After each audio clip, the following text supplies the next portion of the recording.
नमस्कार, मैं Uday Shankar, news bioscope में आप सबों का स्वागत है। बात करेंगे बिहार के सियासत में वक्फ बोर्ड को लेकर इस दिन सियासी बवाल छिड़ा हुआ है और लगातार पक्ष विपक्ष दोनों ही तरफ से इस पर चर्चा हो रही है। मामला चूंकि भाजपा के मुख्य सचेतक और वक्फ बोर्ड संशोधन बिल के लिए बनी संसद की संयुक्त समिति जेपीसी के सदस्य डॉक्टर संजय जायसवाल ने उठाया है। उन्होंने आरोप लगाया है कि फतुहा के गोविंदपुर गांव की जमीन को जबरन वक्फ का बताया जा रहा है और इसे लेकर कहीं न कहीं विवाद सा छिड़ गया है। दोनों पक्ष आमने सामने हैं। ज्यादा जानकारी के लिए इस वक्त हमारे साथ बिहार संपादक एसके राजीव जुड़ गए हैं। राजीव जी, जिस तरह से बीजेपी की तरफ से, संजय जायसवाल की तरफ से फतुहा की इस जमीन को लेकर दस्तावेज पेश किए गए हैं, दावा किया गया है, उसके बाद लगता है ऐसे कई मामलों की और बाढ़ आने वाली है। शायद यही वजह है कि इस पर सियासी बवाल छिड़ता दिखाई दे रहा है। नहीं, देखिए, दरअसल में उदय जी, वक्फ बोर्ड जब बिल लाने की बात केंद्र सरकार के द्वारा की गई थी और उसको जब सदन में पेश किया गया था और जब फिर पूरा मामला जेपीसी को दिया गया, उस समय से ही लगातार वक्फ बोर्ड को लेकर के पूरे देश में सियासत जो है वो तेज है। और उस सियासत के बीच जो संजय जायसवाल हैं, बीजेपी के पूर्व प्रदेश अध्यक्ष हैं, बीजेपी के सांसद हैं पश्चिमी चंपारण से, वो फतुहा के गोविंदपुर गांव गए हुए थे और वहां जाकर के उन्होंने जो एक दस्तावेज पेश किया है विधिवत पीसी करके, संजय जायसवाल ने यह कहा है कि कहीं ना कहीं से 26 एकड़ जमीन जो हिंदुओं की है उस पर वक्फ बोर्ड जबरन जो है वो अपनी आपत्ति, अपनी जबरन जो है अपना अधिकार जो है वो दर्ज करा रहा है। और देखिए, जो फतुहा गांव है वो यहाँ से थोड़ी, मतलब पटना से लगभग 25 किलोमीटर की दूरी पर है और वहाँ पर गोविंदपुर एक गांव है और वहाँ के लोगों ने एक शिकायत की थी सरकार के पास, स्थानीय कलेक्टर के पास आकर के, कि भाई उनकी जो जमीन है, जो कि उनकी रैयती जमीन है, उस जमीन पर वक्फ बोर्ड जो है वो अपना एकाधिकार कहीं ना कहीं से स्थापित करने की कोशिश कर रहा है, जो कि सही नहीं है जी। लेकिन उसके बावजूद जिलाधिकारी ने कोई कार्रवाई नहीं की, लिहाजा वो लोग बीजेपी कार्यालय पहुंचे और फिर बीजेपी के नेताओं से मिले और फिर संजय जायसवाल जो है विधिवत वहां पर गए। तो उन्होंने सरकार से यह अपील की है कि जिला कलेक्टर को इस पूरे मामले की जांच का जिम्मा दिया जाए और जिला कलेक्टर ने किस तरीके से उसमें अपनी हामी भरी है, इस मामले की भी जांच करवाई जाए, क्योंकि 25-26 एकड़ जमीन कम नहीं होता है। और ये आपको पता है कि वक्फ बोर्ड का जो कानून है कि अगर वो जो भी जमीन अगर आपकी है और अगर वो उस जमीन को वो अपना जमीन बताता है, तो ऐसी स्थिति में अगर आप दस्तावेज प्रस्तुत भी करते हैं तो आप किसी कोर्ट में नहीं जा सकते हैं, बल्कि आपको वक्फ बोर्ड के समक्ष ही जाना पड़ेगा और वक्फ बोर्ड ही उस पर फैसला भी करेगा कि वाकई उसमें करना क्या है। तो कहीं ना कहीं से ये पूरा मामला जो है वो बड़ा पेचीदा है और इसके बीच जो है वो संजय जायसवाल ने विधिवत अपनी ही सरकार पर सवाल खड़ा किया है और यह कहा है कि इस पूरे मामले की निष्पक्ष जांच जो है वो सरकार को करानी चाहिए, क्योंकि ऐसी स्थिति में वक्फ बोर्ड तो किसी की भी जमीन को ले सकता है। हालांकि अभी तक पूरा मामला जो है वो जेपीसी के पास गया हुआ है उदय जी, आपको पता है। और आज इस पूरे मामले को लेकर के पटना में जो है वो राजनीति काफी तेज दिखी और इस पर तमाम दल के लोगों ने, आरजेडी ने कहा कि नहीं भाई, जिसकी जो जमीन है वो जमीन पर अगर उसके पास पेपर है तो निश्चित तौर पर वक्फ बोर्ड में उसको अपील करना चाहिए, लेकिन अगर वक्फ बोर्ड उस पर अपना अधिकार जता रहा है और ऐसी स्थिति में अगर लोग उस पर आपत्ति दर्ज कर रहे हैं तो निश्चित तौर पर वक्फ बोर्ड इस पूरे मामले का फैसला करेगा। तो आरजेडी के सुर जो है वो पक्ष में भी है, विपक्ष में भी है। वहीं दूसरी तरफ जेडीयू इस पूरे मामले पर कुछ भी बोलने से बचने की कोशिश कर रही है, लेकिन इतना तय है कि ये मामला आने वाले दिनों में निश्चित तौर पर सियासी रंग जो है वो जरूर लेगा। बिल्कुल। और अगर डॉक्टर संजय जायसवाल जेपीसी के सदस्य हैं और ऐसा मामला अगर बिहार से सामने आया है, तो जब वो लोग अपनी रिपोर्ट देंगे तो उसमें भी इस तरह के मामले अहम भूमिका निभाएंगे। राजीव जी, देखिए उदय जी, संजय जायसवाल जो है वो जेपीसी के मेंबर हैं, जहां पर कि वक्फ बोर्ड बिल जो है वो लोकसभा से वहां पर भेजा गया है। तो संजय जायसवाल चूंकि जेपीसी के मेंबर होने के नाते ही वहां वो गए हुए थे, क्योंकि ये मामला जो है वो लगभग आज से 15 दिन पहले का है। 15 दिन पहले इस पूरे मामले को उठाया गया था और उसके बाद कई मीडिया हाउसेज ने, हम लोगों ने भी इस खबर को उस समय चलाया था, लेकिन उसके बावजूद कोई कार्रवाई नहीं हुई थी और डीएम ने सीधे तौर पर यह कहा कि भाई चूंकि ये वक्फ बोर्ड के पास है तो इसमें अधिकार जो है वो वक्फ बोर्ड का ही है और इसमें बतौर जिलाधिकारी, चूंकि जिलाधिकारी जो है वो DCLR होते हैं, फिर जिलाधिकारी जमीन के मालिक होते हैं, और आप देखेंगे कि भूमि विवाद के बहुत सारे मामले जो हैं वो आ रहे हैं, और इसी वजह से जो भूमि सर्वेक्षण बिल जो है वो भी लाया गया है। तो DM ने सीधे तौर पर खारिज कर दिया कि वो इस पूरे मामले की सुनवाई नहीं करेंगे। तो बतौर JPC मेंबर जब दिलीप जायसवाल के पास ये पूरा मामला गया तो वो वहाँ पर गए हुए थे, गोविंदपुर गाँव फतुहा, और वहाँ जाकर के उन्होंने विधिवत जमीन को भी जाकर के देखा, वहाँ जमीन के लोगों से बातचीत की, बहुत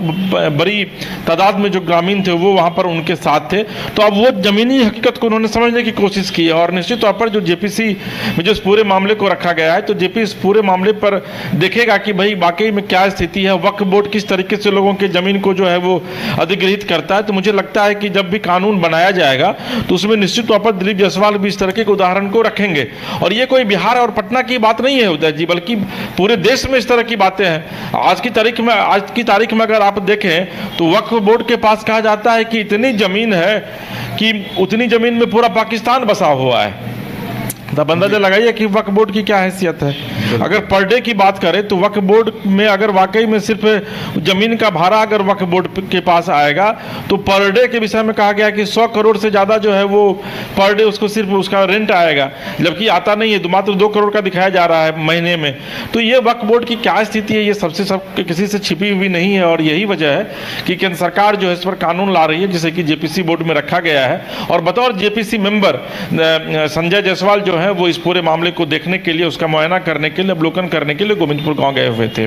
जी उदय जी। राजीव जी, देखने वाली बात ये होगी कि इस पे आगे क्या होता है, और राज्य सरकार की चुप्पी कब तक इस पर बयानों में बदलती है, ये भी देखने वाली बात होगी। हम बात करेंगे एक और महत्वपूर्ण खबर की। बिहार में मुकेश सहनी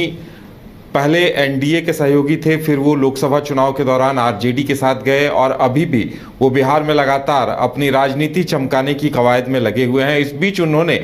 पूरे बिहार में 1 लाख मोबाइल फोन बांटने का ऐलान कर सबको चौंका दिया है, और अब उस पर भी सियासत तेज हो गई है, उस पर भी तरह तरह की प्रतिक्रियाएं सामने आ रही हैं। राजीव जी हमारे साथ जुड़े हुए हैं। राजीव जी, देखिए, ये एक नया ट्रेंड शुरू होता हुआ दिखाई दे रहा है। कुछ दिनों पहले तेजस्वी यादव भी कह रहे थे कि हम ये करेंगे, अगर चुनाव में आए तो हम ये तोहफा देंगे, और अब मुकेश सहनी ने तो सीधे सीधे 1 लाख मोबाइल फोन ही बांटने की बात कह दी है। तो क्या लगता है ये सिलसिला आगे और बढ़ेगा? देखिए उदय जी, दरअसल में राजनीति में जो ये लॉलीपॉप दिखाने की जो परंपरा है, या फिर आप कह सकते हैं कि रेवड़ी बांटने की जो परंपरा है, इसकी शुरुआत विधिवत अरविंद केजरीवाल ने की थी जब वो दिल्ली में पहली बार चुनाव लड़ रहे थे। अन्ना आंदोलन के उपज खुद को कहते हैं, और वहाँ पर उन्होंने फ्री बिजली, फ्री पानी, फ्री राशन देने की घोषणा की। फिर बाद में आप देखिए कि किस तरीके से बीजेपी ने भी फ्री राशन देना शुरू किया, जो लगातार कोरोना के बाद से चला आ रहा है, और अब बिहार भी इस पैटर्न को जो है वो अपना रहा है। आज से 3 दिन पहले तेजस्वी यादव ने दरभंगा में कहा था कि भाई जब उनकी सरकार बनेगी तो 200 मेगावाट बिजली जो है वो फ्री करेंगे वो लोगों को। अब उनसे एक कदम आगे बढ़ करके आज मुकेश सहनी ने घोषणा कर दी और कहा कि भाई 2025 के चुनाव से पहले वो बिहार में जो है वो 1 लाख युवाओं को जो है वो मोबाइल देंगे, एंड्रॉयड मोबाइल देंगे। तो कहीं ना कहीं से ये प्रलोभन की जो बातें हैं वो अब राजनेताओं के द्वारा कही जा रही है, क्योंकि कहीं ना कहीं से 2025 का चुनाव जो है वो तमाम राजनीतिक दलों के लिए काफ़ी महत्वपूर्ण है। और ऐसी स्थिति में तेजस्वी यादव चूंकि जब मुफ्त की रेवड़ी बांटने के लिए अब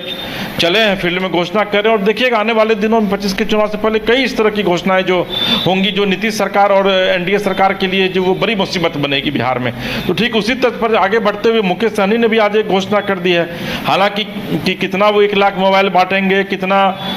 200 मेगावाट फ्री बिजली दी जाएगी, ये तो तब की बात होगी जब सत्ता में आप आएंगे। लेकिन चूंकि जनता के साथ क्या एक प्रॉब्लम है कि जनता जो है वो इन चीज़ों के पीछे भागती है। आज देख लीजिए कि आज 5 किलो चावल गेहूं का कितना इम्पैक्ट है देश में। आप देख लीजिए कि अरविंद केजरीवाल मुफ्त बिजली पानी दे रहे हैं, उसका कितना इम्पैक्ट है कि लगातार दिल्ली में जो है वो ओवर क्राउडेड मेजोरिटी में आते हैं असेंबली में। तो ठीक है, उसी तर्ज पर बिहार में भी इस चीज़ को अपनाया जा रहा है। हालांकि इन सब के बीच आने वाला ये वक्त तय करेगा कि वाकई में 2025 के विधानसभा चुनाव में जनता किसके सर पे ताज बैठाती है, पहनाती है। लेकिन इतना तय है कि तेजस्वी के बाद आज मुकेश सहनी ने भी कह सकते हैं कि एक बड़ा ऐसा छक्का मारा है जो कि सीधे तौर पर बाउंड्री के बाहर जो है वो बॉल चली गई है। बिल्कुल राजीव जी, क्राइटेरिया क्या होगा, किन लोगों को देंगे, इस बारे में ज्यादा जानकारी मिली है क्या? नहीं, देखिए अभी सिर्फ एक ये खबर आई है कि मुकेश सहनी ने यह कहा है, वो मुकेश सहनी की तरफ से बयान नहीं आया है, उनके जो प्रवक्ता है उनकी तरफ से यह बयान आया है कि मुकेश सहनी अगले 1 साल विधानसभा चुनाव से पहले जो है वो 1 लाख युवाओं को जो है वो एंड्रॉयड मोबाइल फ़ोन देंगे। लेकिन क्या है परसेप्शन, इस पर अभी कुछ खुलासा मुझे लगता है कि मुकेश सहनी जब पीसी करेंगे उसके बाद ये पता चल पाएगा कि वाकई में ये पूरा मामला क्या है। लेकिन इतना तय है कि बिहार की सियासत में आज निश्चित तौर पर ये खबर जो है वो काफ़ी बवेला मचा रहा है। जी उदय जी, राजीव जी हमारे साथ जुड़ने के लिए और तमाम जानकारी देने के लिए आपका बहुत बहुत धन्यवाद। तो सवाल ये उठता है कि क्या बिहार में अब इस तरह से लॉलीपॉप देने का सपना या फिर एक दौर शुरू होगा, क्योंकि तेजस्वी यादव ने 200 यूनिट बिजली फ्री देने की बात की तो एक कदम आगे बढ़ते हुए इन्होंने 1 लाख युवाओं को एंड्रॉयड फ़ोन देने का ऐलान कर दिया। अब देखने वाली बात ये होगी ये सिलसिला थमता है या आगे और बढ़ता जाता है।